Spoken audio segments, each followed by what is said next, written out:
if anything, it goes against that stereotype about how a lot of people say, like, oh, when first gens or Mexican American kids go to college, oh, they become weaker because they're so enlightened and they become like woke.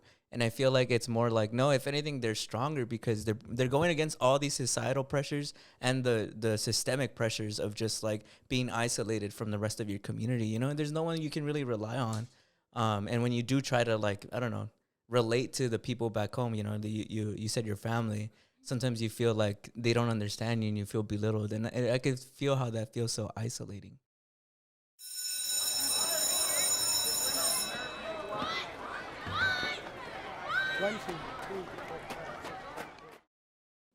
What's up, everyone, and welcome back to school. But don't worry, everything is cool. I'm your host, Julyssa, and of course, I am here with the boys, Steve and Brandon. Say what's up, you guys. What's up? And we have a special guest today. We got Roseana today. Hello, hello. Clap, clap, clap.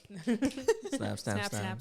Oh, How are you doing today? Thank you for joining us. no, thanks for having me. Yeah, I'm feeling good. I'm That's excited to good. be here. My You're loosened up. posture. I'm sure it looks good on the camera too, but for our audience that doesn't know who you are, why don't you go ahead and let them know a little bit about yourself? Okay, yeah. I'm not used to talking about myself. I'm Roseana, born and raised in LA. Hell yeah. Yeah. Hell yeah. Hell yeah. A little bit about me. I am a first generation Mexican Nice. American woman, You fit right in. brown person. I work in public relations, been doing that for like 2 years now.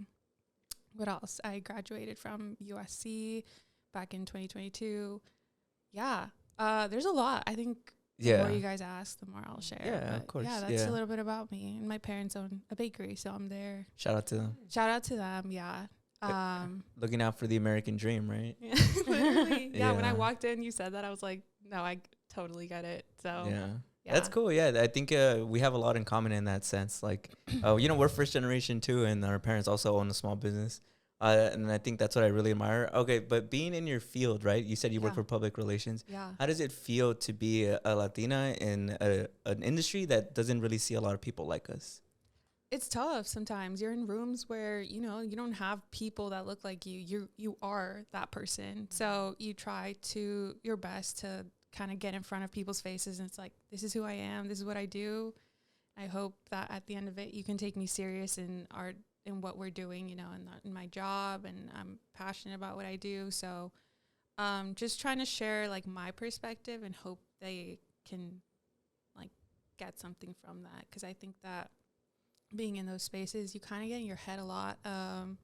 Like some events, you're like, you see people and you see the privilege, and you're like, oh shoot, like I can't relate to you on that sense, but we're in the same room, so that should mean something, So it's tough, but it's honestly really rewarding because, again, you are that person kind of carving the path for other people. So in a way, it's like, I'm proud of me, but I'm also like, shit, we need to see more people that look like me. Yeah, 100%. Do you feel like you always started off kind of confident? Because, like, at least for me, when I relate to working in an industry where I'm the minority, like when I worked in some like film studios or like digital commercials, I always felt a little insecure because I felt like almost like if people at any point in time are about to notice that like I somehow stick out. Yeah. And they're gonna have some prejudice or some type of like negative feeling towards me. Like, this person doesn't belong here. What Yeah. are they doing?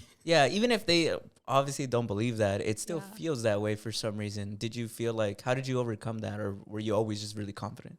I'm working on that. Yeah. I'm like, I'm a very shy person in terms of like when I'm in those types of rooms and like talking to clients and like our peeps and stuff, like people on our team too. I'm like, these guys are experienced, like they know what they're doing, and I'm just there like a fly on the wall, listening, trying to observe as much as I can.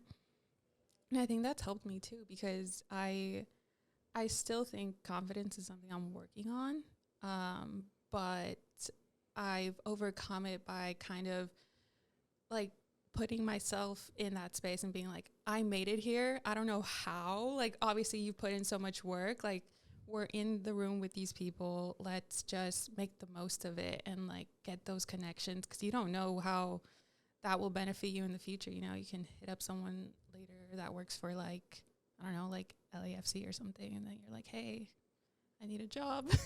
Or I need help with like a client, or what kind of projects are you working on? And that's like those types of connections. And that's what I do for a living, just making those like networking, friendships, relationships. And it's like all that can help you later. It's not about what you do, it's about who you know. Yeah. Yeah.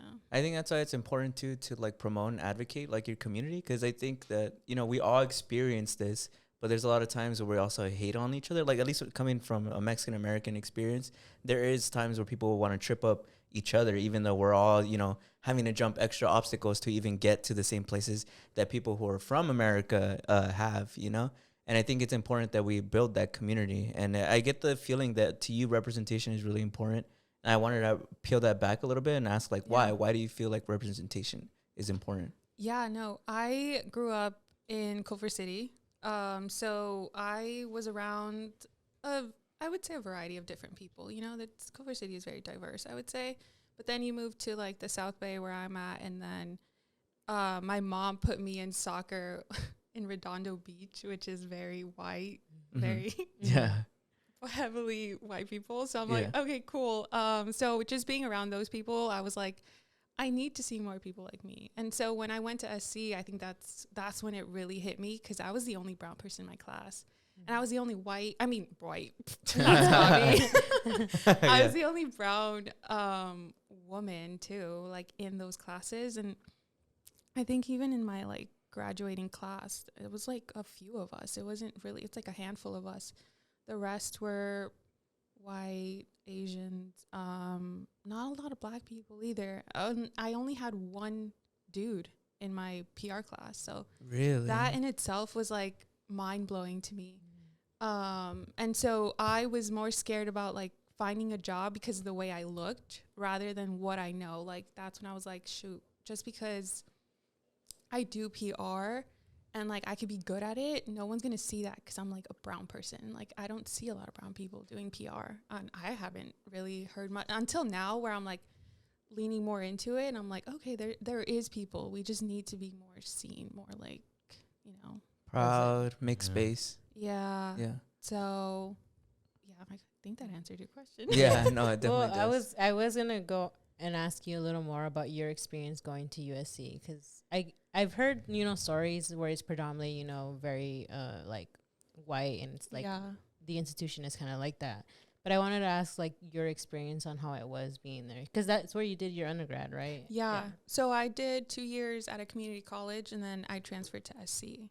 And That's actually, cool. my counselor from my community college said that I shouldn't even apply to USC because I wasn't going to get in. He was like, you are doing too much. Like, you're not going to get in. Yeah. And I was like, wait, what? He even called USC, like the offices. I was there. He was like, hey, like, I have a student who's really interested in applying. Can you let her know that, like, basically, like, telling them, like, can you let her know that she's not going to get in because she has too many credits? And I was like, shouldn't that be a good thing? Like, I have so many credits. Like, that should be good. Yeah, why? Like, and then SC was like, yeah, like, tell her that she has too many credits. We might not. So I was like, okay, cool. Like, I'm going to apply. And I got in. And I was like, that's right. Yeah, I don't get that logic. I thought it doesn't that show you care more about school? Yeah. That's what I said. I literally went home crying, I think, because I was like, shit, like, people really are out here trying to like bring you down. Squash your dreams, right? Yeah. So then talked to my professor. She wrote a letter of rec, and then I got in. And I was like, I never to this day have read the letter of rec, but I'm hoping that's what helped me. But when I got to SC, first year was during COVID, so I was online. So I didn't really get that face-to-face interaction with like the students and like the professors and stuff. So I didn't really care. Like I was in my room just by myself. So I didn't get that like, oh, like she's in a sorority. She has this much money. She's wearing that like that until my last year. And that's when I was like, oh, wow. Like the people out here really care about materialistic things, and it's tough. Like sometimes you're like, I don't have that like financial stability to be buying $500 shoes to be wearing to school. Like And that kind of got to my head because I was like, imposter syndrome was was real back then. I'm like, even now, sometimes I get it, but my last year at SC, I was like, whoa, imposter syndrome was really getting to me. My mental health was really bad. I was like, I love the school. I love what it's done in terms of like helping me get to where I'm at now, but it is tough being a brown person. And you try to find people within that space, like more like Latinos, more Hispanics, and you're like, even first gen, I'm like, that for being first gen and being brown are like two different things, and then put them together and I'm like, that's a whole other issue too. Like that just adds to the pressure of like trying to graduate, trying to find a job, or feeling alone, you know? Yeah. Just feeling like there's no one else that you can really connect with. And even at home too, because like you're the first one to go to college. Like you can't vent to your parents about that. And even if you do, they're kind of like, suck it up and like, you got this. You got to where you are now. Like you can keep going. You're like, yeah, but sometimes I just want to cry, man. Yeah. I just want to like vent and not even go back. But, you know. Yeah. If anything, it goes against that stereotype about how a lot of people say like, oh, you know, when first gens or Mexican American kids go to college, oh, they become weaker because, you know, they're so enlightened and they become like woke. And I feel like it's more like, no, if anything, they're stronger because they're going against all these societal pressures and the systemic pressures of just like being isolated from the rest of your community. You know, there's no one you can really rely on. Yeah. And when you do try to like, I don't know, relate to the people back home, you know, you said your family, sometimes you feel like they don't understand you and you feel belittled. And I could feel how that feels so isolating. Yeah. You know? And I didn't dorm there. So I commuted. And that just in itself was a different thing because friends would be like, we're going to hit a bar after. We're going to go grab dinner. And I'm like, I can't. There's traffic to get home. Like, I already want to go home. I want to sleep in my bed and eat and do the things that I need to do. So, yeah, I totally relate. Well, my freshman year of college, I had to commute to school. I went to Cal State Fullerton. And I remember my drive home was about like an hour and a half to 2 hours. And so while I saw everybody else who was like, you know, participating in school, going to like either rallies or going to like, you know, some event that the school was having, I felt like I had to just worry about getting home because that's how I prioritize my school. And I think that's an experience that a lot of Mexican American kids have where they feel like they don't have the privilege of being able to enjoy the college life, because they're just focused on graduating because they understand that just even being here is such a huge blessing, you know, like, and so I totally understand how that must be hard. And that must have been hard, especially USC. USC is such like I don't want to say it's a rich kid school because that takes away, I think, like the acknowledgement and the honor. Like you worked your ass to get there, you know, it wasn't like you said, you didn't have the money to go there.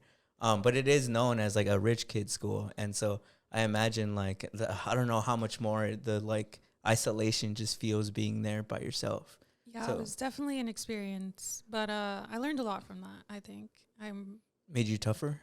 Yeah, for sure. I like walk into rooms now and I'm like, you got nothing on me. Like I'm chilling, like, you know. And I think now having the support of my bosses, like being such a diverse agency, it's made me comfortable in the spaces that we're in, because I'm like, you know, they've worked their asses off too to get there, and they're both from SC, and times back then were probably more tough than they are now. So I'm kind of like, I'm not trying to take away from my experience, but I'm like, it's good to have those people that can relate to, even if it was like earlier on in. No, yeah, it's like standing on, it's that phrase, right? Standing on the shoulders of giants. Yeah. It's really that. There's people that pave the road. Like even you, I think even your existence is paving the road for the next generation. I hope so. And I'm like, you know, doing like mentorships with SC and like trying to bring that culture in, because I feel like that's what's missing. Like they don't have that. And I'm like, we got to change that. Yeah, that is so true, because it reminds me of how like the Latino population in Los Angeles is so huge, yet for a lot of these high paying jobs we have such little like representation in those jobs. And I think it starts with, you know, building a community and building like a stronghold of where people can go and feel like they're supported. You know, like you said, your bosses feel like they did that for you, and you're doing this for whatever next generation is coming up. And it goes into a question that I wanted to ask, is that like, what do you think your work now at your job benefits people beyond yourself? Like, how do you feel like what you're doing now benefits, like, I guess, other people? Yeah, I think just perspective. I think bringing in your own unique stories can help kind of, I feel like sometimes clients have tunnel vision. You know, they have that goal that they want to reach, that audience that they want to reach. And you're like, yeah, I can help you get it. But have you thought about other people behind that? Like, you know, people are like, I want to do, I want to do work with like other agencies. I want more business and I want these businesses. And I'm like, great. But you also have to think about the audience, you know, and if you're a company or like a brand in LA, it's very, very Latino populated. It's one of the biggest population. We basically run LA. Yeah, basically. So I'm like, you know, you have to think about those communities. You have to think about how people kind of, the way they think and how they grew up. Because I think that like helps us kind of navigate those spaces better. And it's like, yeah, you can have tunnel vision, you can get that audience, but have you thought about other audiences and how that can help expand your brand, that can help expand your personal brand? So I just think that I bring a lot of perspective into it, like bringing in more first gen peeps, you know, working closely with like the Latino community, because I feel like I'm very passionate about that. So just making sure I bring that into the meetings that I'm in, the rooms that I'm in, and I'm like, hey, you can't forget about us. We're just as important, you know? So trying to do more of that within the work I'm doing. How you mentioned the diversity and representation earlier. And I guess I was curious is how you stay up to date, educate yourself, and do representation properly. Because I guess given your background, right, you obviously know how important it is to get representation right. And I'm sure maybe there's a lot of pressure with that. So I guess I'm curious as to how you keep yourself educated, up to date, following the trends of what people are craving in terms of representation. Yeah, I think I have to thank social media for that, because there's a lot of trends on that. TikTok's always on it, Instagram too, and I follow a lot of creators within that space. So I try to stay on top of all that in terms of like the news and stuff, LA Times, like your local news outlets and stuff. Yeah. But even that, it's just also your experience. Like, I think that your experience will never, it's not like just because you went through it doesn't mean someone else isn't going to go through it. Like, I think that those experiences have to like carry on throughout time. So I'm like, those people that have dealt with similar things like me, like, for example, like my boss, you know, like how we related on that level and we're so far apart in age, it's like still that kind of brought us together. And so I'm like, that will probably bring me together with some younger peeps that are wanting to like get in that space I'm in. So just staying on top, you know, of social media and stuff, that's also my job. So I'm like, I have to stay on top of all the trends no matter what. And but I just like to more like focus more on DE&I. Yeah, that's a really good way to think about your perspective, because I feel like what you said is really important about how just because I went through something, you know, maybe the next person didn't, but it's also the vice versa of like, I didn't go through something, but if enough people in my community are saying they went through this specific thing, that's probably true too. Yeah. You know, and I think that you're right. That's such a great way to educate yourself, is just being self-aware of like what you go through as a brown, you know, first gen Mexican American. Yeah, for sure. It's made me more open, more like, more open to other situations. I think that my experiences like really like helped me be like, hey, do you need help? Do you need support? Like, I'm here. Yeah. You know, I kind of made it. I'm still working on making it big, but like we're in that process. So let me see how I can help you, how I can be like a hand in your journey. Yeah. So. Did you feel like your parents, were they supportive of you, you know, reaching your goals and reaching your dreams? That's a tough one. Because you're first gen, I don't know if you guys can relate to this, but my dad has a small business. So I think being the oldest too, like I'm the oldest in the family, you kind of have that pressure from everyone saying like, oh, you're going to run the business. And you're like, you're so blindsided by that you're like, yeah, you know, maybe I will make myself owner of the business at some point.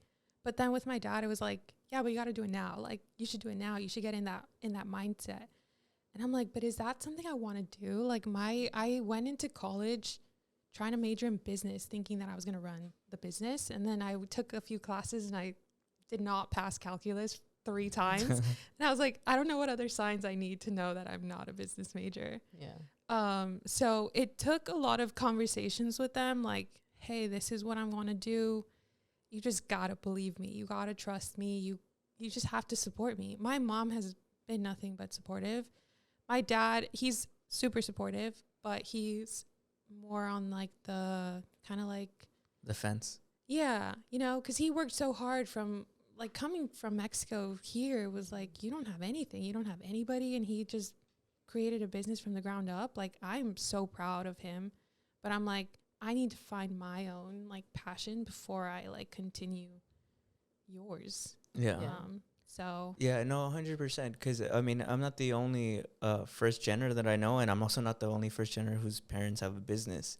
And I have heard that like, a lot of people are expected to one day take over their parents' work. And as much as it kind of, like, hurts sometimes when your parents are telling you, like, no, don't, I guess they're not saying it exactly like this. They're not saying don't chase your dreams. But they're basically saying, like, you know, well, why don't you just do what we do? yeah, In a weird way, it's them trying to protect you. It's them feeling as though, you know, well, they're kind of selling themselves short, that they think that maybe you can't do this, and maybe it's because we couldn't do this, yeah, you know? And I think it comes from a place of love, but I think it's also perfectly fine for you to tell your parents, be like, no, like, I want to achieve something greater than that. And it's not because I'm ungrateful. It's not because I don't love you guys. It's because I feel like I believe in myself, and I know you guys can trust me that I can make my dreams come true. yeah. And I think it's really deep, because I think it's so true. Like, I for sure feel that way. Like, I for sure feel like my parents are like the same thing. My parents have always been super supportive, and this kind of goes into the lines of, like, just because I didn't experience it doesn't mean other people don't experience it, because I definitely hear it. But I definitely do somehow put those expectations on myself, Yeah. even though my parents don't directly tell me. I'm like, well, you know, maybe I'm just supposed to be like them and just, you know, just work a regular job, not really, like, you know, stay low key, stay in my lane, Yeah. you know, like, I know that they don't actively say that and expect that of me, but I think it's that fear, right? Of, like, that's what us as a community are known for, right? To either Yeah. do something that's, like, business wise or, like, trade wise, and not pursue something that's more, what's the word? Like, I guess out of the ordinary, Yeah. you know? You self-sabotage for sure. Mm-hmm. And I don't know about you guys, but for me, I was like, you have that pressure because not only did your parents build something out of nothing, but then you have that pressure of like doing the same, like kind of adding to that. Like, maybe I should do something like that. Like, I should make my business, you know, I can't work a 9 to 5 job and stuff. And then, but then I'm like, no, because my work experience can't only just be my parents. Like, I need to find other people who can educate me on things that I want to do and learn more about. So, yeah. It's really just like weird. passing. Yeah, it's weird. I think it's passing down that survival instinct of, like, Yeah. your parents just thought, like, if we don't work, we're gonna starve and we're gonna, you know, cease to Yeah. exist.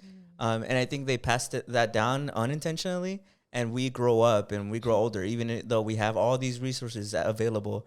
You know, we still have that, like, oh, I don't know, maybe we should just work, you know, and just work a regular job. I don't want to, like, insult also, like, regular work, because regular work is not No. bad. Yeah, I'm not saying what they do is bad, but I think that, like, we sell ourselves short. Like, I think that, like we said, LA has a large community of Mexican Americans, and yet you see all these high paying jobs that are in the city, and we're so, the disproportionate representation that's in that industry is so huge.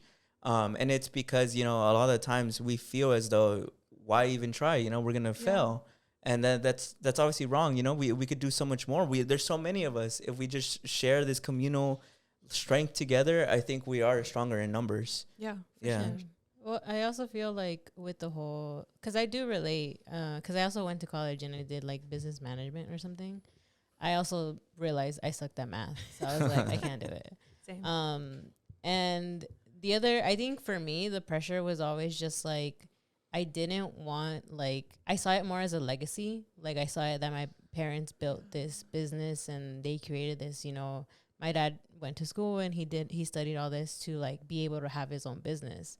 And I think for me, the pressure was always like, well, I don't want them to lose what they built. Exactly. And I think that was always like my pressure of like, I want to keep the business because it's like, it's what my parents built, but it's not my dream. Like, it's not the industry that I want to be in, but I don't want to let go of that part that they created. Because I know that they love it. Like, as much as like, I know that they worked really hard and it's tiring, I feel like they love doing what they're doing. Like, or else they wouldn't have been in it for such a long time, or like kept the business for such a long time and like running.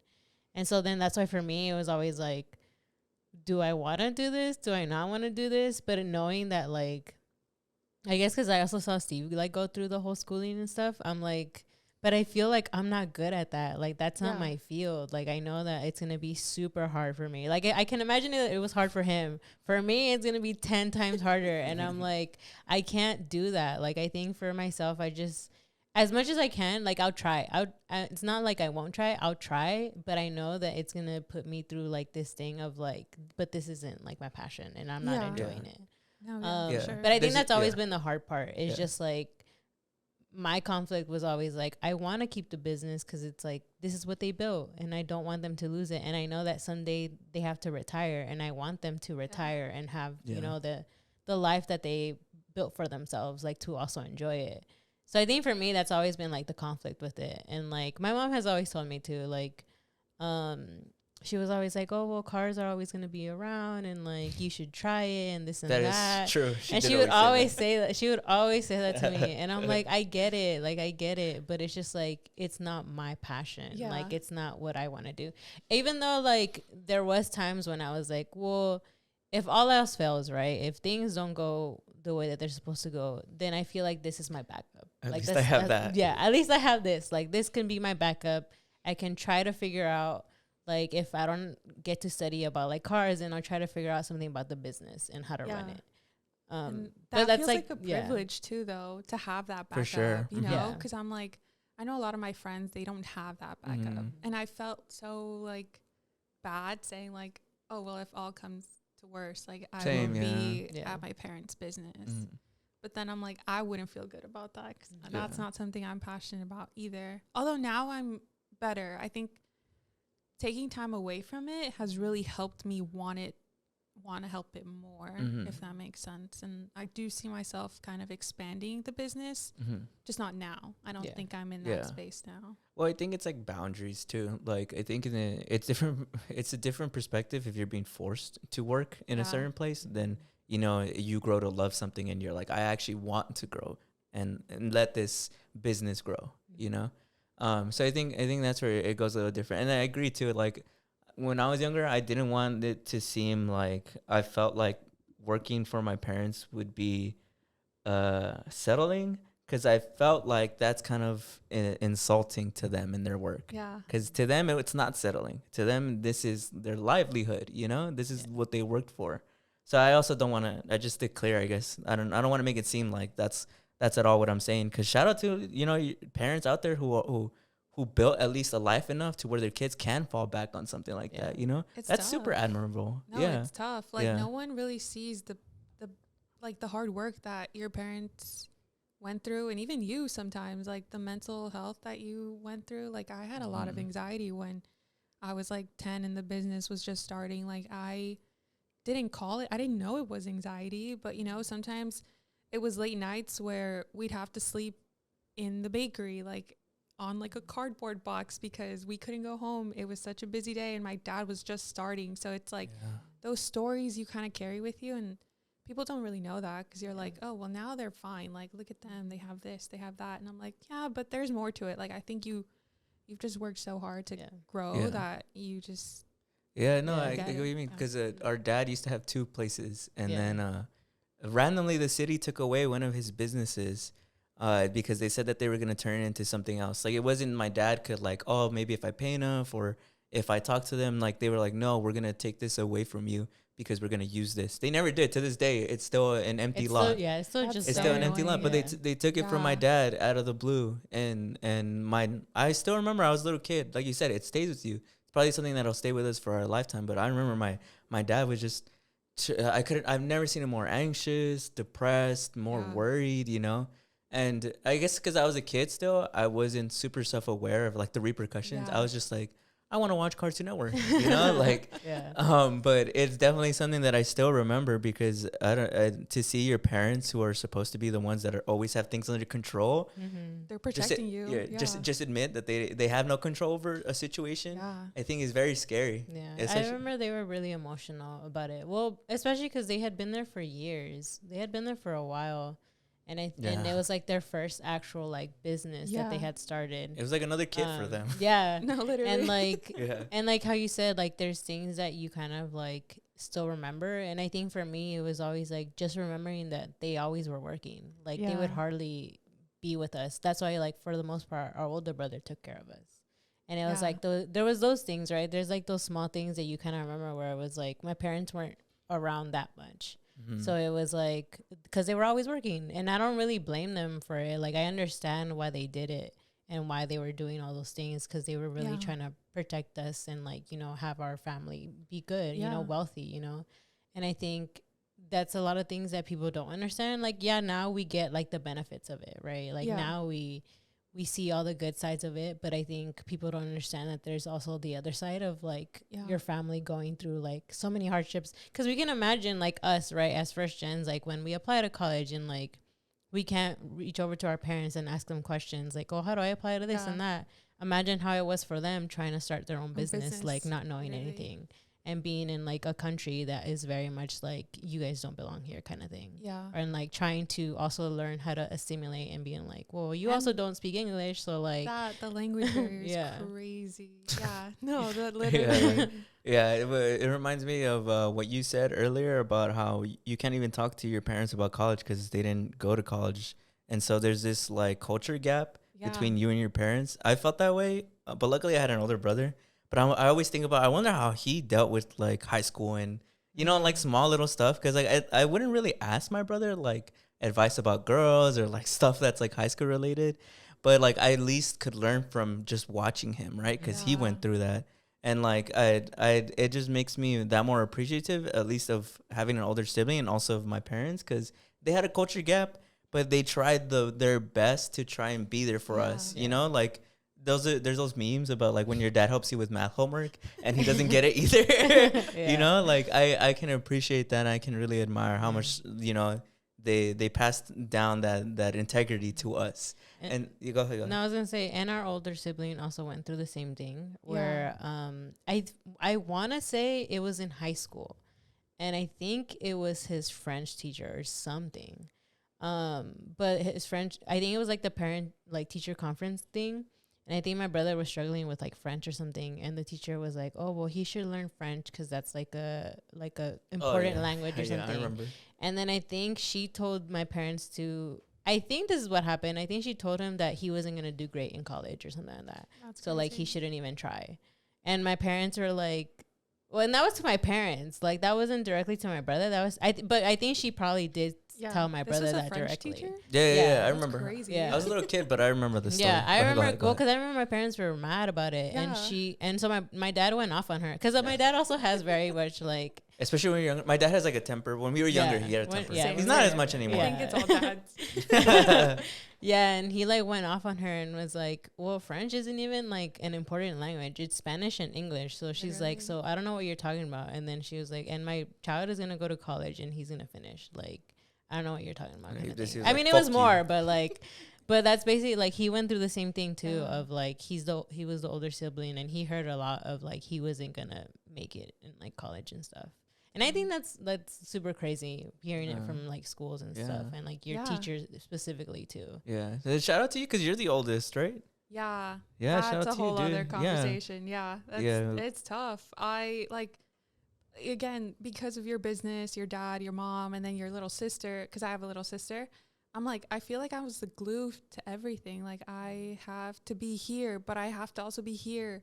If I had 3 other people that look like me, I'm like, go over there and like, I can separate, you know? But there was times where I had to go to work with my parents, but then I had to go home to like make sure my sister was eating. Like, it's just, it's a whole other thing. Like, Yeah, I've seen it like on TikTok where like if you're Mexican and you're the oldest sister, that you're basically mom 2.0. no, literally. It's funny because my sister asks me for permission to go out.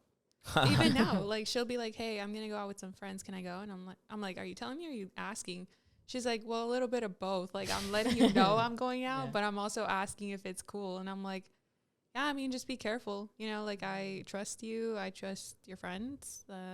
Honestly, Bye. damn, yeah, it's so true. Cause like I think it goes that the older sibling becomes like almost like a parent, you know, like at least a little bit step down. But I'm sure that creates a lot of burnout, especially like you said, you have so much on your plate already. Yeah. You have a life of your own, you know, and you have to Yeah. worry about your siblings. It was crazy because when my parents were starting their business, they got kicked out of the kitchen. They had 48 hours to pack and find a whole new kitchen, and we did not know where to go. And you just kind of get into that protective mode where it's like the only person you care about is your younger sister, or like your younger sibling, and it's like, yeah, shit is on fire, like shit's on fire, but at least as long as my sister doesn't feel what I'm feeling, I'm good, you know. And I think that was always kind of the way I was like viewing things. Like I was like, as long as she doesn't go through that, I don't have to. Like I'm okay. So I think that helped my parents too in terms of like communicating with her. Like they didn't have to. They just kind of were telling me like the backstory. Like, hey, we lost the kitchen. We gotta find a whole new one. It's gonna be tough these next few weeks. Please be patient with us. And it for me, like, that's fine, you know, but it's tough. And I'm like, okay, cool. Like, well, here we go. Yeah. The whole other Shout out thing. to you. Shout out to you, Thank though. you. Shout out to you in general, because we're going to move on to our topics that we brought for Yeah, the please. podcast. But thank you for sharing a lot of your life experience. It's honestly a lot. There's a lot of value in it. And I think a lot of our audience will find a lot of value in Yeah. what you said. It's a therapy session. Yeah, it really is. It always turns into a therapy session, honestly. But I'm going to go ahead and go into the topics for this week. This is like kind of like new. So, well, I'm never really transitioned into it. Do we do like a cold open, like the same way that we have before, just to air out like I guess the first part was the interview, right? And then this part is where we do our normal podcast and she's just involved in the episode, right? Okay, cool. So, I mean, we usually just bring stuff and then we're like, what do you guys think about that? If you have any questions or more curiosity, just keep asking questions. Yeah. Okay, cool. Yeah. Because that's me too. Because I'm like, I never understand what they're talking about. And I'm like, I've heard a few podcasts from you guys, so I know. Okay, I cool, know a cool, little cool, bit cool. about Alright. the setup. this is the first one. I don't know if you guys saw this. I shared it with you guys, but apparently Inside Out 2 was the hit Pixar needed, but the laid off employees who crunched on it are still hurting. So it's this long article just basically explaining how Disney made Inside Out 2. But one of the biggest things that this article revealed was that apparently, did you guys ever see Buzz Lightyear? The you know the one with Chris Evans? No, it flopped. So I'm not surprised if you guys don't even know it. Heard about it? No, I heard about it, but I just never watched I it. feel like I saw a trailer or something about it, but I didn't know it was coming or that it ever came out. Yeah, it came out. It flopped hard. It flopped hard. Yeah, I think it was their biggest failure ever. No, I don't know. I don't know one that of them. much. This was with Chris Evans. He played what? He was Buzz Lightyear. The plot of the movie is that it's the movie Andy watched that made him want the Buzz Lightyear toy. So it's a movie within a movie. So it's not Buzz Lightyear the toy, it's Buzz Lightyear like the character. The character. Yeah. But it flopped horribly. Yeah. It was so funny. Yesterday, dude, I was telling Julie about it and she was like, this was a thing? Like this came out? And I was like, yeah, it flopped. Makes sense that she doesn't know about it. I didn't know that much about it. Yeah. You guys are movie heads, right? Yeah, we're both Okay. cinephiles. And I'm not as Yeah. much. Okay, cool. I know they got to come up with a better name. They've gotten me into it a little bit, but I'm more into shows. Dude. Movies, I'm not like. I'm starting to appreciate shows more. Okay, Yeah, okay. me I'm too. starting Yeah. to. A little I'm bit. starting Stevie to. doesn't like Poquito. watching series. Like. Yeah, I don't like shows. I kind of agree with him. It does take a while. It takes most of I your think for time. me the thing that I'm more like about shows is I don't like that a lot of them don't have like a finality to them. Okay. You know, I feel like sometimes I'm like, did that episode like need to happen? You know what I mean? You know? Yeah, but a movie's like, it's cool. It's like a chocolate. There's a It's all start to there. finish. Yeah. There's Yeah. And it- I also feel like a show's a big risk. You know, like I'm investing a lot of time to watch this show. So it And better then be good. for the last season to be terrible. I'm like, well, you just wasted my entire time. or you it's know? like it's a series, but it never ends because people didn't watch it enough. But it was really good. Yeah, like Like, I Mindhunter. Yeah, like Mindhunter. I was gonna say Yeah. that. Or Like, oh yeah, or those shows that go on forever, like Grey's Anatomy, that are on like season Yo, 23. I gave up on that one.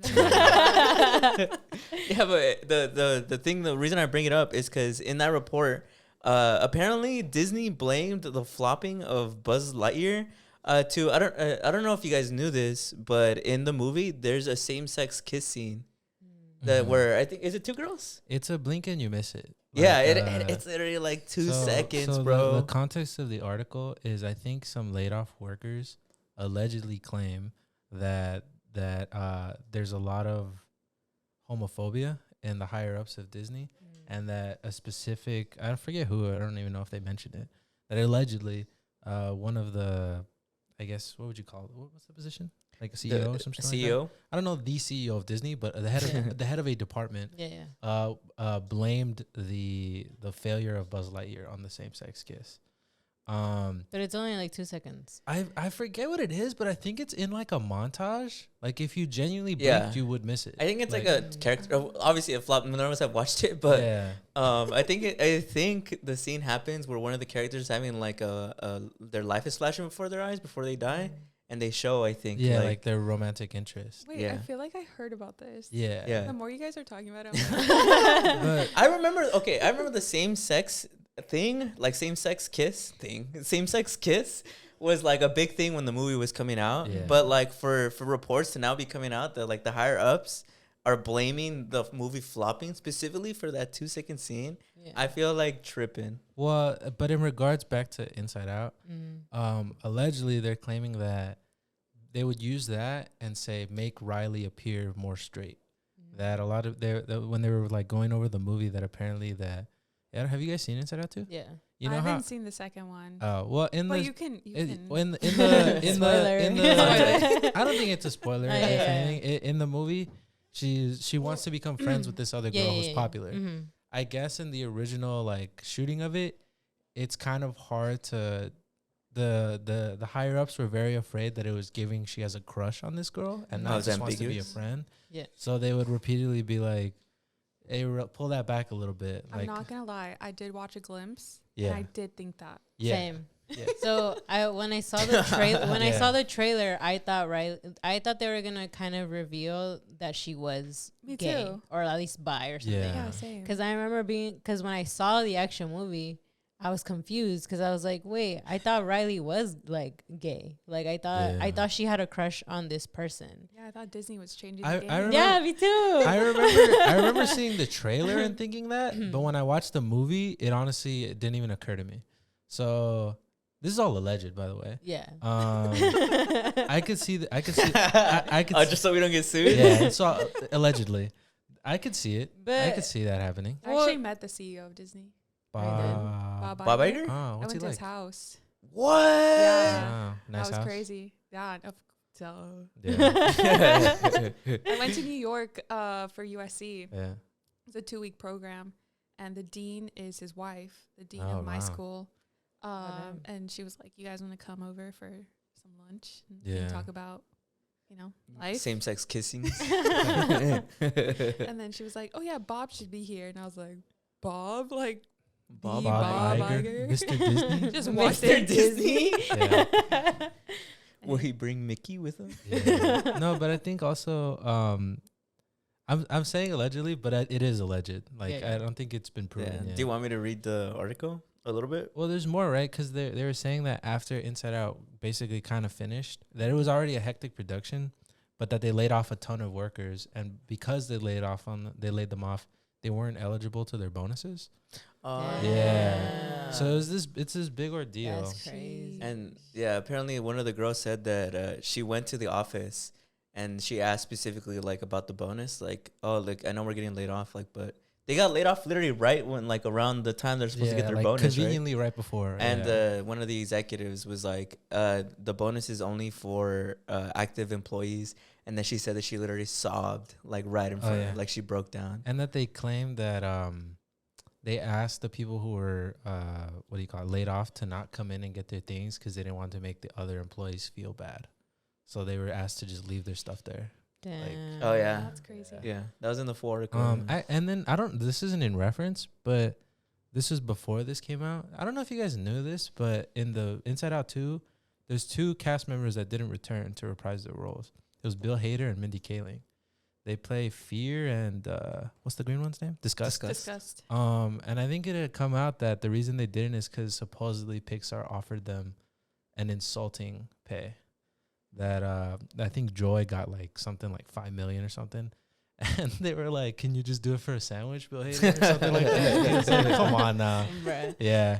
Which is kind of weird because I would say that, Bill Hader's a pretty big star. yeah, and it's not like Fear isn't in the movie. I feel like if anything, he's in it more than the first one, Mhm. you know? But hey, it seems like this whole thing. is Disney, bro. Disney's out of Disney's control, wild. bro. Allegedly. Did you hear about we talked about this on the allegedly Yeah. in Minecraft? Yeah, in Minecraft. Yeah. Did you hear about that Disney that couple that the guy's wife died at a restaurant, and then Disney said that they can't sue because they bought Disney Plus? Have you heard about that? No. Yeah, it's pretty. That happened though. That's a real thing actively going on. Yeah. And Disney even released a statement about it, where they took it back and they were like, we'll settle it in court." I think at a certain point, I don't think a lot of what they do is wrong, allegedly. But I don't think In there's- Minecraft. I don't think there's really anything they could do that would like. They're too powerful, you know. I don't. I think they just own too much. Yeah, Yeah. Yeah. I think people love them too much, and I mean, we grew up with Disney, and I'm sure Yeah. that there's just people who have strong passions for this type of industry because of the fact that it's part of their childhood. Yeah. Like, this is what they Yeah. grew up seeing. Well, and it's Also, like, such a big company. Yeah. Like, Yeah. with Yeah, exactly right. thousands of workers. Like, And IP I mean, that they own. They literally no. own everything. Yeah. Like Alien, they own Alien now. They own Alien, Alien, Ron, Simpsons, Fox, Family Guy, the Muppets, they took Star Wars, Avatar. Star Wars, Marvel. Yeah. I don't know what they don't own. So So it's kind of that one's a lot I get- harder yeah. to like keep accountable. Like, don't support them. But it's like, dude, you could accidentally be supporting them. You don't Yeah. even know. yeah, like You know? Fox, like they own Fox, so Fox News too, right? isn't it FX or is it Fox? I think No, it's it's the Fox. same. It's under the same. Is FX same as Fox? No, it's different. Yeah, FX right? is a. FX has the movies. Yeah. You seen it? They have those crazy movies. Yeah. Planet of the Apes, Predator. They own everything, bro. You know, it's That funny. guy right there, Kermit. Yeah, They own him. They Oh, own we should us. probably get No, rid of I'm They just- own us. He's not real. that's Fermit. That's Oh, Yeah. allegedly. that's Fermit. See how he's got the necklace? That's Oh, part. of it makes him an original that's character. different. Yeah. Yeah. The frog you're talking about doesn't have that, so Yeah. that's That's fair. Yeah. He's also Yeah. softer. This guy has like yeah. yeah. Oh shoot. He's a puppet, not a Oh yeah, he is. what's the other one called? Yeah. Bro, what's it with? I wonder why. Like, what was the school of thought though to blame the flopping on that? Like, what I do you think? think? Well, in film school, we learned we learned that the industry doesn't like change. That it's a lot of old heads, but I think that's a lot of industries. You think that'll change? I think at a certain point it has to because Father Okay. Time, you know. But I don't think the film industry likes to let go. So I think they're very behind on a lot of things. Like we learned that about C stands, right? Mm-hmm. That C stands they kind of look like that. They're kind of like an all-purpose stand, but they're called C stands because it's Century stands from 20th Century Fox. But they call them that just because they don't even make them anymore, right? Yeah. But they just call them that because the industry doesn't really like change. So Yeah. Me and Brendan met this veteran gaffer who like had been working in the industry forever, and he laid was- some knowledge on he us. was like a pirate. That guy was like Yeah. crazy. That guy was really Yeah. crazy. Like he was good at his job He though. was really good at his job. Smoked like a chimney. Like probably went through always like probably smoking. went through like 3 packs Yeah. in one day. Damn. Could barely understand what he That's was a saying lot. sometimes. He was unapologetically himself. Yeah, like, but you know what's crazy? That guy had like 3 PhDs. Like Yeah. Damn. smart, He's a smart guy. guy. Yeah, he was like he had was like an immigrant too. he had like an engineering degree. He was like, oh yeah, I did pharmaceuticals for a while, but I was like, I didn't like that. Yeah. Really? Yeah, he was cool, bro. Yeah, but he he was was cool. cool. But he laid down some knowledge on us. He's the one who told us, like, no, Yeah. everybody in this industry doesn't like change. Yeah. Like, everybody will. The reason why things go so slow is because everybody just literally sticks their head in the ground and doesn't move. I also think that because it's that company, they have so much mass like audience, right? Yeah. But I don't think I think by definition you just can't appeal to everyone, you know. And Yeah. because they're a business, they're trying to sell to everyone. Yeah. So it's like it's really hard for them to. But I think what a lot of people want is diversity. There's also a lot of people don't. But you can't really, you know. You can't do both. You have to choose one or the other. You know, it's So I don't know.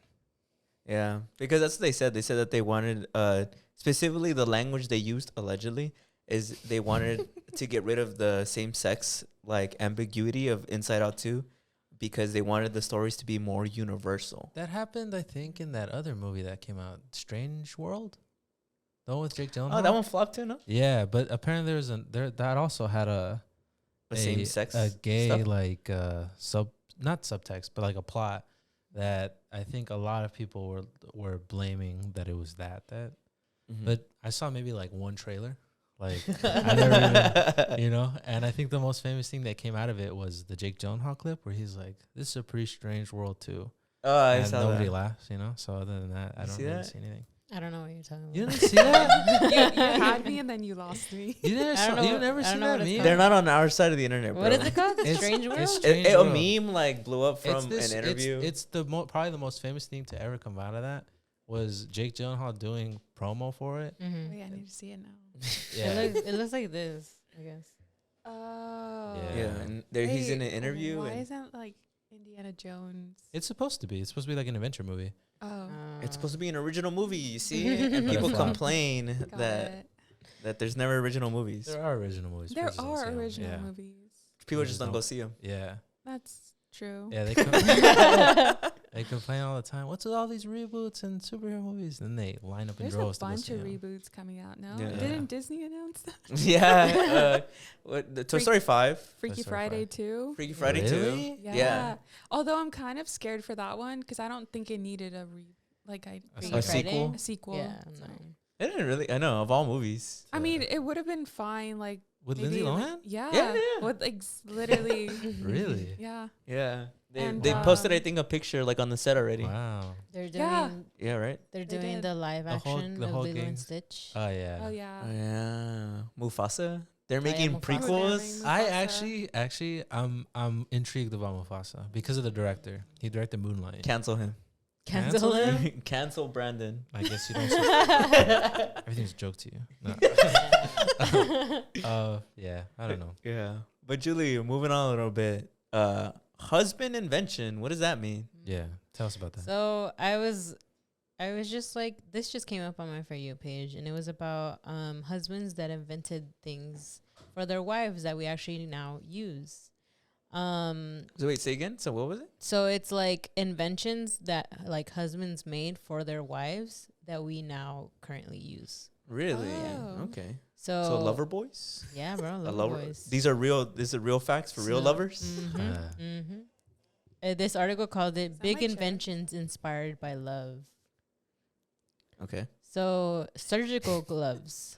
So Really? Huh. So in the 19th century, it was a norm, right, to not really like have them, and then in 1889, a famed John Hopkins hospital surgeon, William Store Hastille, I think that's how you say it, invented rubber surgical gloves to court a nurse who suffered from like dryness and rashes from chemicals in the operating room. So he gave them to her after their wedding. So Oh, he invented them. that's cute. And then now we use them. yeah. So, Band-Aids. So in 1920, Earl Dixon, a cotton buyer from Johnson & Johnson, noticed that his wife would frequently get cuts and burns in the kitchen and had nothing to put on them but strips of fabric.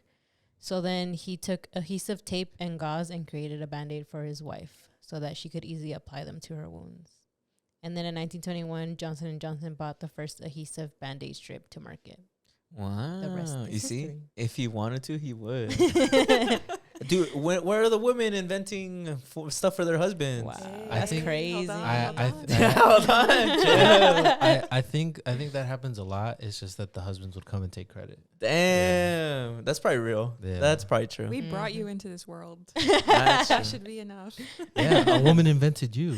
Oh, Damn. okay. My bad. I'll step back. Yes, to me. I'll step down. Discrediting And that was them. said by a man. And, cancel me. Cancel me. I dare you. Cancel Steve. Go ahead, Julie. Go ahead. All right. Alexander Graham Bell is largely credited with inventing the telephone, but an Italian inventor living in Staten Island actually created the first telephonic device. In 1849, Antonio Santi invented a telephone prototype to connect to his basement laboratory with a second-floor bedroom to his home. The motivation, a desire to stay connected with his beloved wife upstairs. Oh, wow. Oh. Wait, so he invented, say again one more time? So he invented it was like a prototype of a telephone, and he had it on his home, and he built one in his laboratory, and it connected to upstairs so that he can still communicate to his wife. Wow. That's cool. We got to bring back labs. Labs? I think that's cool. Are you gotta gonna have bring- your own That's what you lab? got from I'd that. love I'd love to have a laboratory. Are you gonna get your own lab? Can you imagine somebody showing up to your house and they ask for you and they're like, "Oh, he's down in the lab." Well, I guess like You know? people. I guess people Wow. still have like their man caves, right? Yeah, like, but- they have. I'm room. expecting like Albert Einstein, like Well, white I guess coat. you know how like when they go downstairs and Tony Stark's working on something. I'm Oh, we're dead. imagining different labs. Yeah. Well, I think the way I picture it is it's like somebody comes down, right, and then it's like a visual gag where I look up and there's a giant like what do you call it, a magnifying glass, so I look all funny. But I'm yeah, studying your something. one eye is Yeah, big. yeah. Bruh. I get you. My lab would be like the Frankenstein lab, where it has like Oh. all those weird tubes and electricity. Yeah. You know? Uh, It'd be like that. I You're had, turning on like a big lever to do stuff. Yeah. his hair's always gonna be up. yeah, like They gothic. got those glasses on.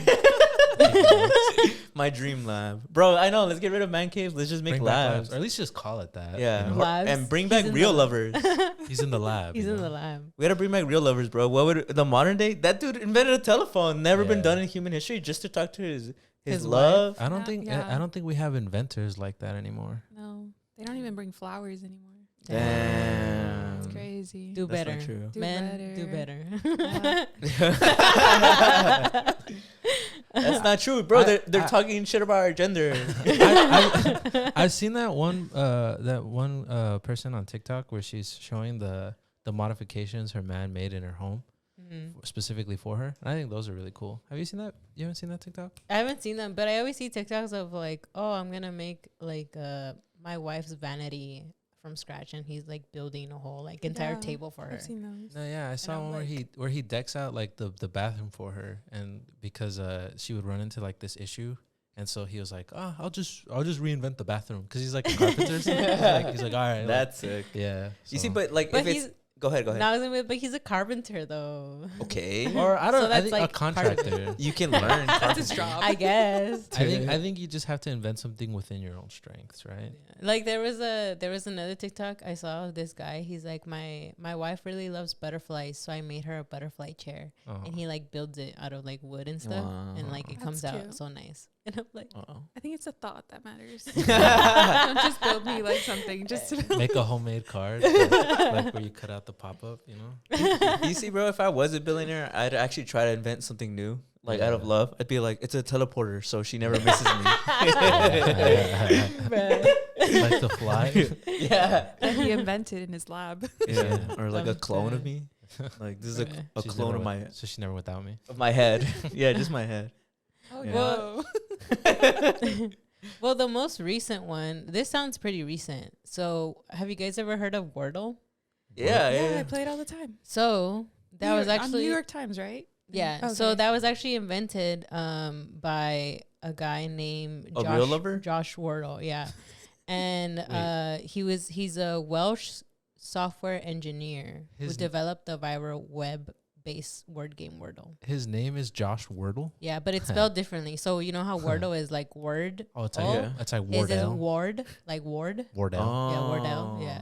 I like that. Oh, and so that's just why it's called Wordle. Wordle? Yeah. Oh. Because that Wow. yeah, that's his like last name. And so he actually made the game because his wife really loved word games. So he was like, I came up with a game that she would enjoy. And he put it, and then eventually in 2021, he put it up so everybody plays it now. Aw. And then New York Times bought it from him. Ah, that makes sense. And then now that's why it's like up. But that's like one of the most recent ones that like I learned about. I like it a lot when inventions are directly named after whoever invented them. Yeah. Like Thomas Desk, you know? Oh, Yeah. wow. I didn't know that. Yeah, it is so funny because I remember I once heard something like that, or it was like, do you know what a hack squat is? Do you know what a hack squat Yeah. is? It's basically like, you know, squatting. So there's like this weightlifting move where you kind of like cross your legs and you hold the bar behind you and you squat. Mm-hmm. And it was invented by a guy named Hackenschmidt. And I think it's so funny because it's like well, I thought it was called hack squat because it's like, oh, you It's a modify the squat. Yeah. John Hackens. Yeah. So I remember all the comments were saying stuff like, oh, I remember the bench press was made by like John Bench Smith. Because it's like, what are the odds, right? That's Yeah. like the name and it fits so well. So that like John Wordle, I thought if his name was actually spelled the same way, Wordle, Mm-hmm. I was like, it's like he was made for this, bro. Well, in reverse, right? Like further in history, last names were often like your occupation, right? Or something like that. Yeah, I think so. So Like John Carpenter is because it's like long, Yeah. long. kinda like he's the carpenter, you know? Oh. Yeah, basically. Like Anna Yeah. Baker or something. Oh, the baker, you know? Yeah. Yeah. Oh, Or that's it cool. would be like your kid, right? Like you'd be Yeah. it's like Goku-san, you know? Yeah. So it's I think annoying. I think there is actually a thing where, because my last name is Martinez. Wait, me too. Oh, Well, our yeah. last name is Martinez, and I swear it We're means cousins. We're cousins. Yeah. In- There's so many of us. there is a lot of Martinez's. I'm not gonna lie. Probably further up the somewhere on the probably, right? Mm-hmm. Yeah, Martinez means something though. I think it's like something where it's like Spanish. yeah, but easy. I think you know how it's like Martinez and then it ends with easy. Yeah. I think It's like- easy. Yeah, it means like of something. Yeah, Oh, yeah. So Like our, you know how it's like de Jesus or like de Cruz. Yeah. really? Yeah. I've never heard Originally- Martinez be. I don't know what Martinez is, but there's other ones that like Oh, I uh, get you. like it's like what would be like I don't know. I don't remember what the like other ones are. Sanchez, Yeah. Sanchez easy. Yeah. Yeah. Of like Sanch or something. Like Yeah, yeah. that. So easy. It's something like that. Yeah. Easy means like possession or belonging to. So the last name Martinez comes because someone's name was Martin, and so they were the son Yes. of Martin. That's another way So to say Martinez. Martin. Yeah. So like Sanchez means like someone's name was Sanch. yeah. Yeah, or Or Gonzalez. Sancho, right? Yeah, or Wait, San- is that- Sancho it means like side piece, no? Sancho Doesn't Sancho mean like or Cincho? No, Cincho is like your belt or something. No, I know what you're talking about. isn't Sancho No, like don't tell me what it is. It's do you know what that is? A Sancho? Yeah. No, but I feel like I I know know what what you're you're. talking I know what about. you're talking about. I thought it was like a side, like a satchel. No, No, that's what she said. That's no, she said a belt.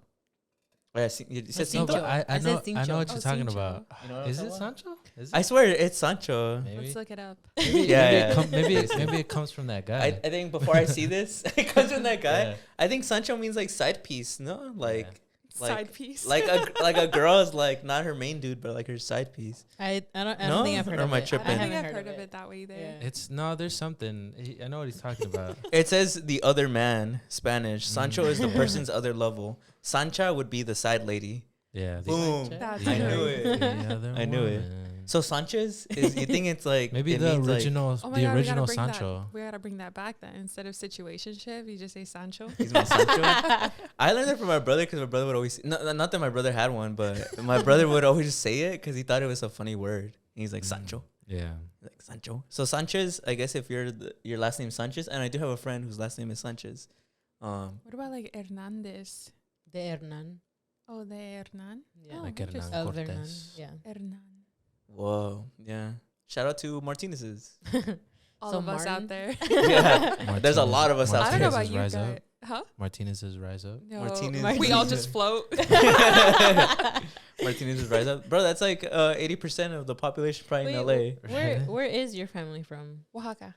Oh. Isn't Yeah, that yeah, yeah. neighboring? We're neighbors. Yeah, you we guys are. are from Puebla, Puebla, right? yeah. Yeah. So maybe we could be related. We probably do have a similar ancestor. a Yeah, long we just time gotta go ago. back. Yeah, we gotta way back. Way We back. gotta sit down and do our family tree. Yeah. Well, I mean, obviously, like you said, Martinez is Spaniard, so It is. So it probably means like a long time ago, some Spaniard dude was like, we're married now. And then it just, but because there's so many Martinez's. Yeah. There really is a lot of Martinez's. I wonder what's the most common, like the number one most common Lopez. Mexican last name. It's I not don't- Lopez. Garcia? It could be Maybe. Lopez or Garcia. My grandma was both, I think. It's Hernandez, no? It's Hernandez. It's Hernandez. Oh. Damn. Garcia is second. Third is Martinez. Yo, 3 is my lucky number. Lopez is 5. Lopez is 5. Gonzalez. Sanchez is actually, damn, a lot of Sanchos out there. Yeah, because if EZ means son of, then Sanchez is son of the side piece. Damn. Oh. So many side pieces. I think maybe just the original Sancho, like the first Sancho. Oh, it was just his name? He was a side piece. He was a side piece, but he was like a notorious side piece. So, but he's, you know, He's the son of the Sancho. Yeah, He was like, I'm gonna make a name for myself, Yeah. and literally said Sanchez. exactly. Yeah. And that's the legacy of all people named Exactly. Sanchez. Exactly. Dude, I used to be embarrassed because I was Martinez in school. Uh-huh. They'd be like, you know, like, they list all these names, and then all the way at the end, Roseana Martinez. I'd be like the 8th person to go up. Yeah. In my high So school many too. Martinezes. I remember in high school they had the yearbook and literally just like almost a full page of just Martinez's. It's like, Jesus Christ. Would you ever change your last name? No, but I do wish I had my mom's last name. What love is my it? mom's last name, Doroteo. Whoa. Yeah, it's so cool. I would name my business after her, Doroteo. Honestly, our mom has a cool last name too. She has Aguilar, no? Yeah. Did you That's know you cool. could combine last names? Combine You them. know how like when you get married, you can either take your partner's last like, name, yeah. hyphenate it. You can combine them. Isn't that like? Don't you have to pay money if you want to? I think either way you'd have to, but that's also I think that's also an option is you can combine them. You can Yeah. just make it one word. my so, name like- would be too long. Yeah. and then you'd have to change all your life. I'd like cheat. I'd be like M and then just whatever is. It makes it sound cooler. Yeah, but I think right? you could do that in theory. Or Mart. I think Mart is a funny name. I like my initials because my name is Steve is S. Martinez. So the first one smells smart. You need a marriage. Oh, Yeah, that's cool. Huh? You need to have you need to have a partner with the last name H, so that you H? can have SMH. All right, let's move on. Let's move on. All right, Jim. You wrote Jim Carey. Wait, What's- but real quick, what's the Gavin Newsom thing? I want to know about that. Oh, the Gavin Newsom stuff. Yeah. So it came out that so you know how I know we talk about this guy so much, but Oh, it's about Elon Musk. Elon huh? Musk. You know how Elon Musk. Oh, so that's why he was crying retweeted- about him on Twitter? You know how he retweeted an Allegedly. unaltered Oh, okay. like Kamala Harris like campaign aid, Yeah. and it was like it was basically like AI generated and yeah. stuff. So Allegedly. and yeah, what is You gotta it? add the What's the allegedly 7th? or in January, Minecraft. February, March, April, May, June, July. Yeah. In July, Gavin had tweeted, manipulating a voice in an ad like this one, which he's talking about, the Elon Musk one, should be illegal. I'll be signing a bill in a matter of weeks to make sure it is. So a day ago, he responded to that tweet and he said, I just signed a bill to make this illegal in the state of California. You can no longer knowingly distribute an ad or other election communications that contain materially deceptive content, including deepfakes. That's cool. Yeah, I mean, I So saw that- Elon's response to So it. that's what he was crying about. Did you hear what he said? I didn't know the context. He was just being like, But did you hear his response to what it? did he say? He said that apparently can't- satire is illegal in California And he now. said- I saw him more saying like memes are illegal, but I was like, that wasn't a meme. There was like He said multiple. satire. There's also like multiple ones. So there's another one that says using AI to replace an actor is now against the law in California. That's cool. So using an AI generated digital replica to replace the contribution of an actor or performer's voice or likeness, whether that individual is living or dead, is now against the law in California. That's cool. So Yeah. yeah, that was a that Probably was a, that that was a thing. the industry is gonna leave California then. It already is, right? They're going to New Mexico apparently. Really? Which Yeah, industry? The film industry. Oh, yeah, There's yeah. like it's Atlanta too. it's Hollywood too, apparently, in New Mexico. Atlanta too. Oh, Guess they wow. like Breaking Bad. Yeah. I don't know. Do you think people will leave? Yeah, of course. Yeah, That's I good for mean, us. people leave regardless Yeah. of whether or not there's No, but laws passed. you know how people come here to become actors and stuff. Yeah. Like, do you think a lot more people will Oh. leave? No, the yeah. Well, no, specific I don't know industry or about no? actors, but I mean, like, because if you're an actor, you'd want to be here, right? Because then they can't use AI. Everywhere else, they probably would. But the industry itself would probably leave. Like in like production companies would be like, "What do you mean? I want to do that, so I'm gonna go to somewhere else to do that." Probably. Yeah, but probably I get what she's saying though. Like Yeah. I think there'd be less actors coming here though. I mean, at least small time actors, Yeah. because they just it's probably way cheaper to live like in a place like New Mexico or Atlanta True. Yeah. than It would LA. also be easier to create the project, no? I think Why do you say? no, because I feel like a lot of people go somewhere else instead of Hollywood because it's less expensive to Yeah. create a Yeah. project. No, like it is. film and stuff. Yeah, and I think the hardest part that I've heard from friends that I have that are from like small places, like small towns, is that like this is weird like stigma about pursuing something in the arts, like film and TV. That's the hardest thing that'll be, is that like if you go to Atlanta or Mexico and you meet people, you're like, oh, I'm an actor, and they'd be like, an Yeah. actor? Yeah. What? Yeah. What are you doing here? Yeah. Shouldn't you be in Hollywood? Dang, I didn't think about it that Yeah. way because I'm so used to it here. Yeah. Everyone wants to be in the entertainment industry. Yeah. Yeah. Have you seen that? This is a side note, but have you seen this? I don't know. You guys probably have not seen this, but it was going viral on Twitter. It's this girl who she's like wearing an outfit that people in my small town wouldn't understand. Have you seen it? Mm-mm. And it's this girl. She's dressed in. I think she has like a black, like tube top. I think, and then she was wearing like long, baggy jeans, like denim jeans, and then Yeah. just flip flops. And everybody was roasting her because they're like, "What? Like this is an outfit that's apparently so outrageous." It's controversial. Yeah, and so everybody was clowning her, and then I saw another mega tweet that was like, "No, like everybody who's clowning her, this is how I know you guys aren't from small towns, because she's actually spitting, I guess. Like she's actually like what she's saying is so true. Yeah. Like that outfit would blow people's minds." Yeah. And it just goes to what you said about like, since we're not from small town, I think we'd be surprised with how people interact socially. Yeah. They might see like the fact that we even do a podcast. They might be like, "You guys do a podcast?" Yeah, that's It's weird. a big culture shock because Yeah. I've traveled to like other places. Like Detroit really got me. I was like, yo, This is way different. this is different. Yeah.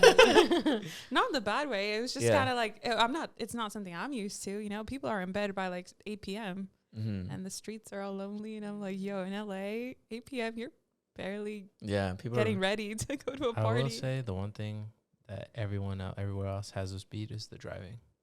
I mean, the second you leave California, the driving is heavenly. Like everybody gets out of the way, respectful. Hey, why don't you go first, pal?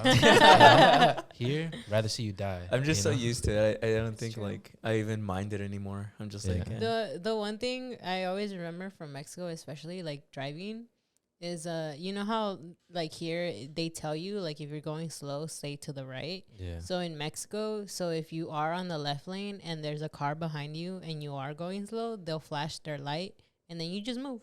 You Nah. like move to the right and that's it. Yeah, Oh. 100%. And then they go Wow. through and then they're like, all right, thank you. And they're Mhm. like, all right. Here, But here their asses would never let you go they'd through. rather see you die. 100%. I They have really really would. bad They road rather- rage. I don't know about Really? you guys. I have a lot of friends who have road rage, but I guess growing up in LA it makes sense. Yeah. But I mean, I don't. But I have a lot of friends who have They crazy road rage. They rather be so close up to your ass to be like, move.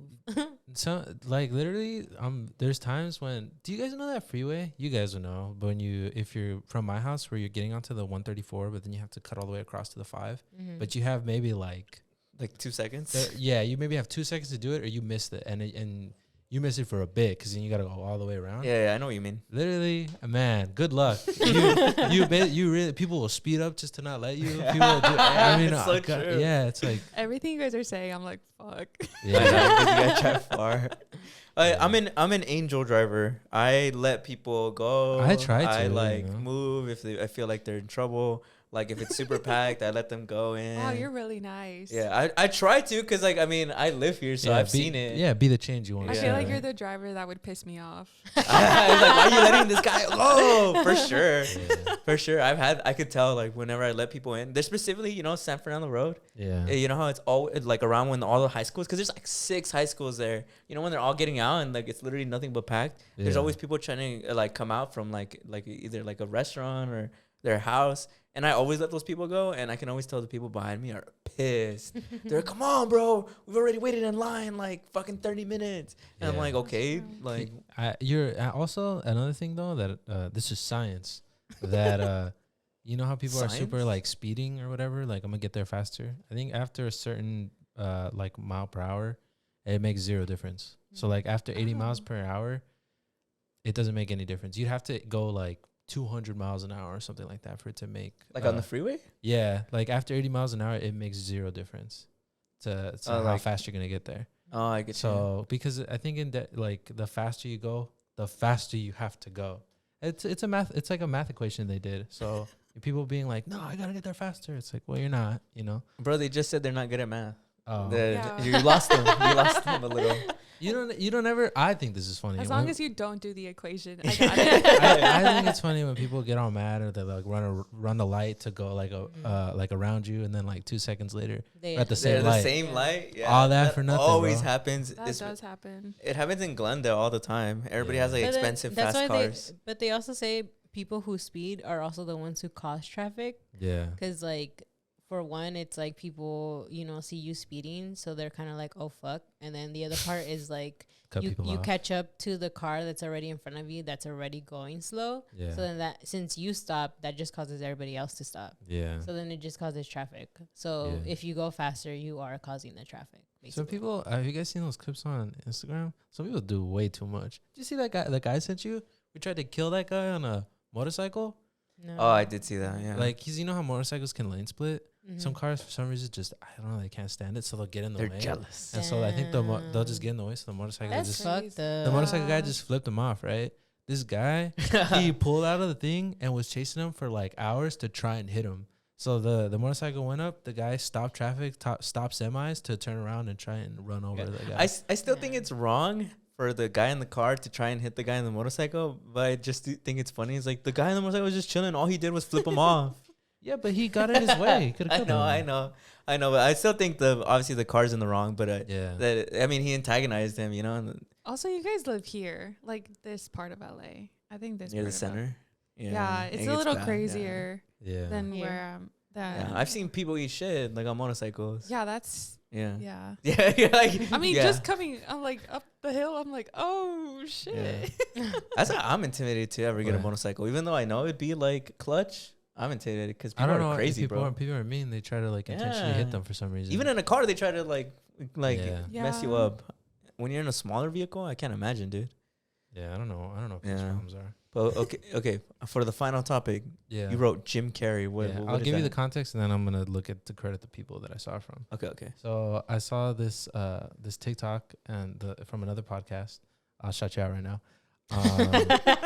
Where they were saying that because I actually was looking into it because a lot of podcasts would talk about it. Where during the filming of Dumb and Dumber, which was in Colorado, you guys have seen Dumb and Dumber, right? Yeah. Or know of it? Yeah. Jim Carrey went and stayed in the hotel that The Shining was filmed in. And if you didn't know, that hotel is supposedly haunted for real. And he stayed in the room that you're not supposed to stay. I think it's room 217. And that he's never talked about it in an interview, but that he supposedly went to sleep and he was hearing voices like whisper in his ear and he left abruptly. And that he was noticeably different completely after that. And then a lot of people will bring up after, like in the comments, that a few years later that he made a movie called The Number 23. Did you guys ever see the trailer for that? No, what is that? It's about this movie.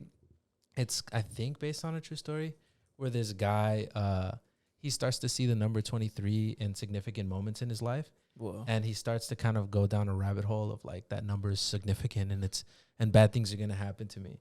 And I thought it was interesting just because everybody was saying like the people who brought it up, I'll credit them right now. They're saying that they feel like Jim Carrey's like a funny guy, right? So they were saying that a lot of people were saying or speculating that he was probably in there kind of taunting, kind of being like, ha ha, doing Like Fortnite dancing? Yeah, doing Fortnite dancing. Yeah. But that whatever he did angered something and it gave him whatever, because he's kind of weird now. Yeah, I know what you mean. Yeah. He's I a don't little know. hinged. So like something possessed him. I wouldn't. No. That he probably heard or saw something very disturbing. That Yeah, that him? traumatized him. Yeah. Would you guys stay in that hotel? No. No. I would. You would. I don't believe in that stuff. You see, Yeah. my thing about everything he was just saying. You're like, everything that he was just saying. I feel like people, whatever people give power to, actually affects them. If people think that like their spirits or something's haunted, if they truly believe that, then I think they're gonna see stuff and it's gonna affect them. But me, I don't believe in any of that stuff. So I feel like it wouldn't happen. That's because I just don't think that stuff's real. So to credit them, the people who I got this from is the Macabre podcast and then History Haunts. Shout out to you guys. Yeah, I don't know. I think it's interesting. The only reason I think it's more the situation. So if you've ever seen The Shining, it's heavily implied that the ghosts in The Shining have to do with like a Native American indigenous haunt, right? If you look at the movie and the details, there's a lot of like hints towards it. And I think that's the history of the hotel, right? That the hotel was built genuinely on top of an Indian burial ground, Native American burial ground. And for some reason, whenever it comes to those, I'm personally more inclined to, I don't know, I guess Be extra cautious? Be open-minded, I'd say, to those kinds of things. And the reason I say that is when I went to Utah and I visited, it's called the Parowan Gap, where the Native Americans, it's just this giant, like, kind of canyon.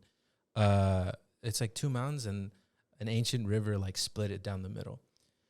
But the native peoples would walk through it, and then they would carve, like, petroglyphs. So it'd be, like, their gods, or it'd be their way of, like, communicating to each other. But I think in one of them, they explained that apparently what they said, or what the rough translation is that they met their god. And they never really found anything after that. But also in the Parowan Gap, which is what it's called, is there's graffiti. But it's not graffiti from the modern day. It's graffiti from like the 1800s. So it's like settlers being like, haha, us too, you know? And I brought it up in the podcast before. But it's kind of like this interesting thing about how they're saying like, well, is it history? Is it graffiti? Like, you know? And it's weird because when you go there, I think there's a lot of very heavy energy there. You know what I mean? I don't know. I wouldn't say like, because you know me, I'm a huge skeptic. But going there, you just feel heavy. You know, it's kind of like, I don't know. That's why, I don't know. I bring it up. I think it's interesting. I mean, I feel like I wouldn't doubt that Jim Carey like freaked himself out and like he fucked himself with like whatever he saw. Like, because I feel like sometimes if I'm home alone and my ass is like, oh my god, something's in here, and then something falls, I think I just freak myself out through just like that, something that fell. So I feel like Jim Carrey probably did see something, and I think because he was already in his head of like, oh, I'm in a haunted like house or whatever, I'm in the haunted room or whatever, I think he overly like freaked himself out, so whatever he saw got him even more freaked out, which fucked him up. Like, like he was like overthinking. It reminds me of, do you remember that time we were in my room and we were talking about something scary or we were watching something scary, and then my door opened and I literally was like and it was just my nephew. We just didn't hear him. Do you remember that? No, there was that one, and then there was the one time when we were downstairs in the living room. And then we heard like this banging, like this loud like banging. And we were like, what the fuck? We were like, no one's home. It's just us. And I was like, wait. I was like, maybe our parents came home and we just never saw them. And then we're like, no, nobody came home. Yeah. But somebody was just like knocking upstairs. And we were like, what the fuck? And then he's like, and then I'm like, go upstairs and check what it is. Yeah, it reminds me of that meme that's like, I hate this part of being a man where if we hear something scary, it's my responsibility. Yeah. It's like, dude, I'm scared too. Yeah. But like the whole entire time, my ass is like, bro, if somebody's up there, I don't know what the hell I'm gonna do. So in my head, I was already like, "Fuck, is somebody Dude, I out was there?" so scared. So going I on. generally was like, if he comes down or he like screams, I'm gonna freak out. I would be like, "Fuck!" I would be like, "Damn, somebody is up there." Yeah. And Imagine I screamed, bro. Yeah, well, because I was just, and that's what I'm saying. Like, I feel like you get to a point where in your head It you gets kind to a of point. where you're like, Yeah. you kind of freak yourself out. Yeah. You go schizophrenic. Well, I guess the reason that I'm more what's funny, I know what he's laughing about. The reason I think is interesting is like, right. So to use The Shining, right? Mm. So Stanley Kubrick was like a flaming atheist. He didn't believe in any of that stuff. So if you watch The Shining, a lot of people will say that you can kind of find like a natural explanation for it because Stanley Kubrick didn't like the stuff that the characters see, like the ghosts and all these things. That Stanley Kubrick kind of tries to find a way to kind of make it explainable, you know, it's because he didn't believe. And I think in a lot of ways that's what I think has The Shining kind of hold up. But I think the take on like the people shining in the movie is pretty interesting, where they say that it's not so much that there's ghosts, it's kind of like bad stuff happens in places, and those places kind of then have like a bad association, and it kind of sticks around, you know? Yeah. And yeah, the explanation, right? Where it's like sometimes so much bad stuff happens in a certain place that place now has like this aura of negativity, right? Yeah. And I think that's a really great explanation. So I think in that essence, I can see, because of the indigenous history of that and all the bad stuff that happened to that community, I'm definitely more inclined to be like, maybe he did see something. Maybe something did happen, especially if he was going in there, you know, doing Gangnam Style. Like, nothing's here, you know. And then he got made a believer, bro. Yeah, so I don't know. Yeah. I think that's interesting. I think as a skeptic, I like to remain open-minded. And this You is know? all to introduce that we're gonna go visit that now live on the podcast. We're gonna go stay in that room that Jim Carey stayed in. Can you? Is it open still? What is it called?